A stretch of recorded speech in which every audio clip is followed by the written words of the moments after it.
It's very Yeah, my mom was like, "Hi, dating in the rent. It's expensive. You lose spiritually, emotionally, money.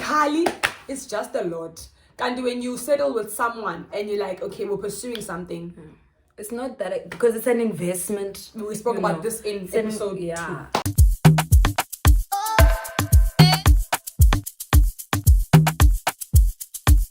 Hello, everybody, and welcome to it. You're tuned into the Relationship Chats with Misha and Esethu. Thank you very much for tuning in. This is episode 3. That is correct. Episode 3. We gave you episode 1. We gave you episode 2 with 2 parts. Talk about giving you content. But yeah, guys, namhlanje we are back with another episode, and this time we're talking about deal breakers. I was about to say boundaries again. We're talking about deal breakers. Now, before we get into it, I just want to put it like something out there. Guys, girls, it's unfair to now want to institute deal breakers in the middle of a relationship. This is something you do at the very beginning with yourself. Before you even talk to anyone, you need to, this is the thing that, like, even in psychology, we study this thing of knowing yourself. That's very important. To not now wait for other people to inform what you like and what you dislike. You need to actually, because a lot of people don't know what they actually like, if I'm being honest with you. It's a lot of people that don't actually know. I like maths. I like you maths. really do love maths. And I like you numbers. love numbers. You love numbers. She's very smart, guys. She's literally so smart. But a lot of people don't know what they want. And what they do know that they want is usually informed by other people's likes. True. Mm-hmm. So even in relationships, sometimes what you gravitate towards a man or a woman is what you saw at home. Yes. But we're not going to get all psyche on it. We're going to get very normal. But it's important to step back and write down, what are some of my deal breakers? What is something I'm not willing to tolerate? That's what that is. What am I not willing to put up with in a relationship? What am I not willing to accept? And this is not just in a romantic relationship, even in your friendships. Very important.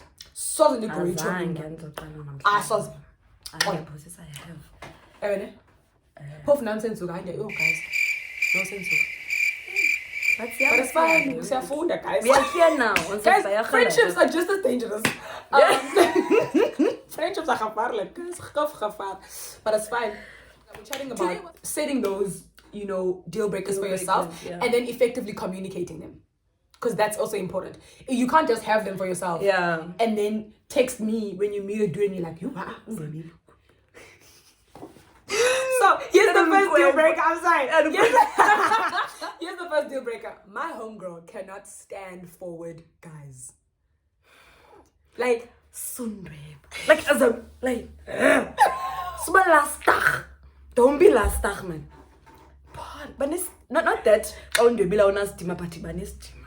Okay. Yeah. So I think that's like a personality thing. Yeah. So again, it's what you like and what you don't like. It's preference. Because Omnia would be like, oh no, but I like umdu or forward umdu who's a papaya or God.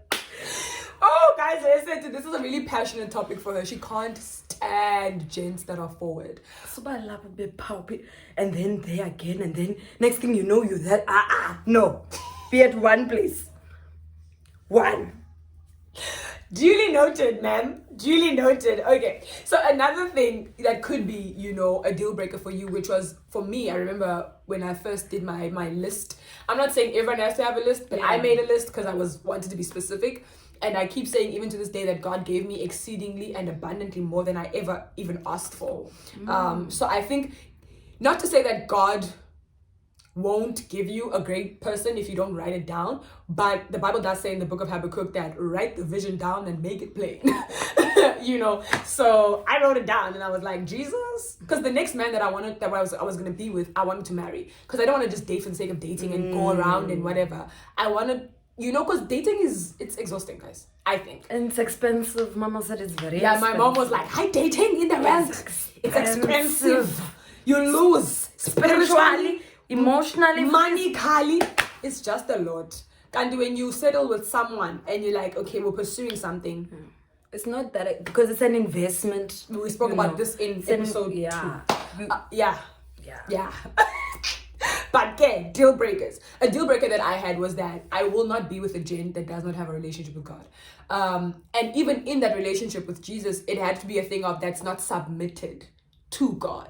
Because child, I did a podcast on my Abide podcast, video and audio. You can go check those out. But I spoke about being submitted to God, because people can know God. Yeah. They can go to church, but not a lot of people are submitted to God. So for me, it was important to have a gent that was submitted to the voice of God, because that's the kind of man that can lead me. Remember, don't think now. Think future. You want to marry this person. But if they can't be submitted to God, then they won't be able to lead me. And I don't want to submit to someone who can't lead me. How that gonna work? Right? So not all of us are forward thinkers like I am. But no, I'm kidding. But that's why we're doing this video. Yeah. So that you know that these are things that you should think about. So for me, one of my deal breakers was, no, sir, you have to have a relationship with the Lord Jesus Christ. And you need to be submitted to him, man. Because then it makes things easier. It goes back to that thing of being yoked. Equally. Not just yoked. Not just yoked. Must be equally. Period. Let's talk about financially. Oh, hey, no, let's chat about that. Let's chat. Because some chicks are like, I'm not gonna date a broke man. And that's okay. Very okay. That's okay. That's your preference. Very okay. You know? I don't think there's anything wrong with having a preference. And I think just because everything has been so commercial and people assume that when you say, for me and my house, I don't want to date a broke guy. But I would say that knowing boldly that me, myself, I'm not broke. Exactly. Because I think it's unfair to expect does that make sense? It makes a lot of sense. Ne? Like, super broke, God. But super broke. Like, don't be broke. Broke. Wow. And again, as fancy Abantu, our levels are not the same. True. What I would maybe like won't be the same as what someone else would like. Where now you might look at my dates with my person and be like, yo, they cheap. Or you're they expensive. But for me and my house, I love what my man brings me because it works for me. Yeah. Yeah, but and because someone was like, this sounds really mean and it might be controversial. But someone was like, what's wrong with taking someone on a first date to McDonald's? Hold up, wait a minute. Well, for abanye bantu, it's okay. Yeah. It's like, it's okay. It's cute. It's cute. But that's again the thing. It's E-levels. Yeah. The thing with dating, now. Yeah, we target market yakho. Very important. Ne? Know your type. Know your type. Don't come.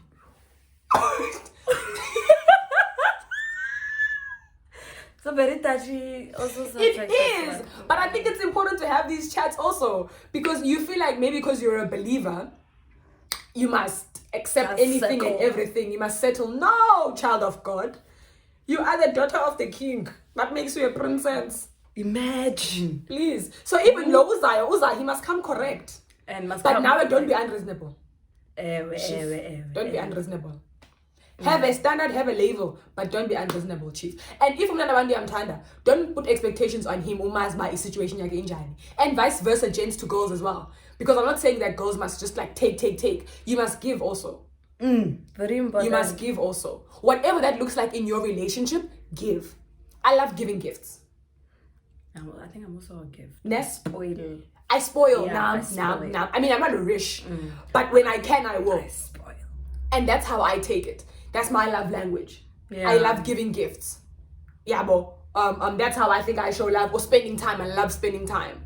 Yeah, but so when we learn each other and those things, and I think even Dealbreakers is communicate. Very important. Communicate that, babe. It's a deal breaker for me if you don't want to hold my hand. But what if I don't like being doing it? You know what? I don't like being touched. I'm sorry. You don't like being touched. These are things you need to communicate. You don't like being touched, but then what if you're in a relationship with someone who wants to touch you all the time? Exactly. But you didn't communicate that. So what must happen? Just don't touch me. I'm joking.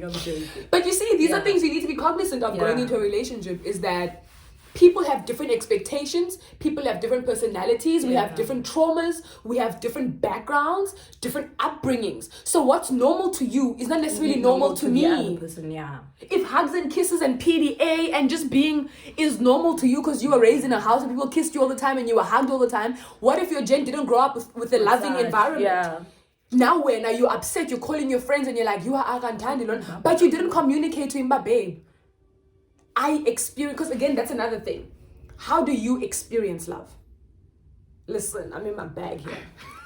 Because it's one thing, how do you express love? Another thing is, how do you experience it? Oh, I'm schooling you. No, I'm schooled. Because Mamela, if I'm saying I hug, that's how I give love. I hug. Let me hug you. Thank you. I hug. We haven't hugged in a minute. Is it because of COVID? No. No? Okay. But wait. If I say I give love by hugging, yeah, she can recognize she's showing me love. Yeah. But she could also recognize but also not experience it because that's not how she receives love. Yeah. What if she receives love by me driving her home? Doing something for her. Yo, Esethu, you're right, and this guy calling, checking in. Affirming her, oh my gosh, you're so pretty, girl. You're doing the most. Words of affirmation. So, communicate. Afrikaans, that's it. Something like that. It's that. Communiceer. You know what we're trying to say. So, set up your deal breakers. Sit down, investigate. What do I like? What don't I like? Esethu knows for a fact she can't stand a forward man. Don't. She doesn't want a dude who just talks nonstop. Who's open. Don't be in everyone's conversation. And with conversation, don't be the lead. Okay, I'm lying. You can be the leader, but don't be too much. Relax. Yo. It's funny because I never had any like deal breakers like that when I was like trying to. I didn't really think about how his personality would be. So God just gave me someone who would match or offset or I don't know. But I don't know how it will make sense because I imagine. That's the thing. So he's gonna be bold. He's gonna be also my bold and that's like you need to be okay with that. Because if this is God is not going to bless me with someone I'm not gonna be happy with. You know? So I look forward to the day when a guy's like, yo, Esethu, whatever. And then she texts me and she's like, girl. And I'm like, before you date him, I need to meet him. But it's just been saying that. That's why. Do you want to have the testimony session? Do you want to? It's fine. I was about to turn this into a story time of all the times you didn't let me meet your boyfriends. And I ghosted. And every time I'm ghosting, she comes me. Listen, I'm the sis now. Listen. If I love you, I always say if I love you, I love you hard. And I want the best for you. And I'm not above saying I told you so. No, she will. I'm not above it. No. If we're close, okay, if you're just like a rando, I'm getting that windows out. But if you insert me in your business and you ask me for advice and you put me in your business and then it goes left, I'm the one who's gonna be like, and then I didn't go. I spoke to her. She knows. She's my little sister. I will tell her. Loving, and then the next week it was over. Legit. It's like, oh, so yeah, we broke up. And you laughed at me. I really did laugh. No, I did. It's because you're walking eyes wide open. You see the problem, but you're going in. The robot, she's red, but you're driving through. Why? It wasn't red enough, man. You see? Amber. It was amber, so you could just... Okay. It wasn't red enough. And then you did. Yeah, I did crash. You did crash and burn. But it's fine because our God is a restorer. And me, I love you. So I'm like, it's fine, come back. Anyway, that's just us. That's just our dynamic. Y'all might think, oh, Misha's so mean. It's okay. Those who know me love me and they know how I vibe. It's what it is. But again, thank you so much for tuning in, guys. And I hope you took something away from our ramble. I hope so, because we really did ramble. We really rambled. But I hope there was something there for you. I think there were some nuggets in there that are beneficial. But again, thank you so much for watching. Thank you so much for liking, for commenting, for subscribing. Let's grow this channel. Hashtag road to 1K also. Yes. Road to 1,000 Be K. meaning to ask you, don't you want to do roads? Nah. Don't you want to hashtag roads? But I was like, okay, Let's roads. No, let's roads. Let's roads. Nani roads. You must campaign now. You must send. You must share. Facebook. WhatsApp. Instagram. Twitter if you have Twitter. Share. Please, because then it's a road to 1K. And maybe when it's 1K, I'm going to do a giveaway.